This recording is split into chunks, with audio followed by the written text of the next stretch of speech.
আগামী ফেব্রুয়ারিতে ত্রয়োদশ জাতীয় সংসদ নির্বাচন হবে না বলে মন্তব্য করেছেন জাতীয় নাগরিক পার্টি এনসিপির মুখ্য সমন্বয়ক নাসিরউদ্দিন পাটোয়ারি। তিনি বলেন, যদি ফেব্রুয়ারিতে নির্বাচন হয়, আমার যে ভাইয়েরা শহীদ হয়েছিল, রক্ত দিয়েছিল সংস্কারের জন্য, তাহলে কবরে গিয়ে তার লাশটা ফেরত দিতে হবে এই সরকারকে। মঙ্গলবার রাজধানীর ফার্মগেট কৃষিবিদ ইনস্টিটিউশনের আন্তর্জাতিক যুব দিবস উপলক্ষে জাতীয় যুব সম্মেলনে এসব কথা বলেন তিনি। গণঅভ্যুত্থানের সরকারের প্রতি আহ্বান জানিয়ে তিনি বলেন, আমার যে ভাইয়ের হাতটা চলে গিয়েছিল, যদি সংস্কার কাজ শেষ না করে নির্বাচন হয়, তাহলে এই সরকারকে আমার ভাইয়ের হাতটা ফিরিয়ে দিতে হবে।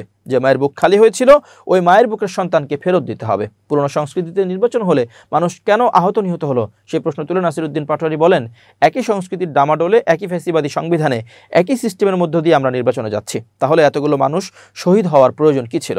এতগুলো মানুষ আহত হওয়ার প্রয়োজন কি ছিল? সংবাদ মাধ্যমের সমালোচনা করে তিনি বলেন, গণমাধ্যম আগে ছিল হাসিনা মাধ্যম, এখন কি মাধ্যম সেটা বললে চাকরি থাকবে না। গণঅভ্যুত্থানের পর সকল মিডিয়ার সম্পাদকদের সঙ্গে বসেছিলাম, তাদেরকে একটা কথা বলেছিলাম, যা আকাম করেছেন ঘরের ভিতর বসে থাকেন, যদি লজ্জা থাকে ঘরের ভিতর থেকে বের হবেন না। কিন্তু তাদের লজ্জা নাই, তারা বারবার বাংলাদেশের মানুষদের ধোঁকা দিয়ে যাচ্ছে।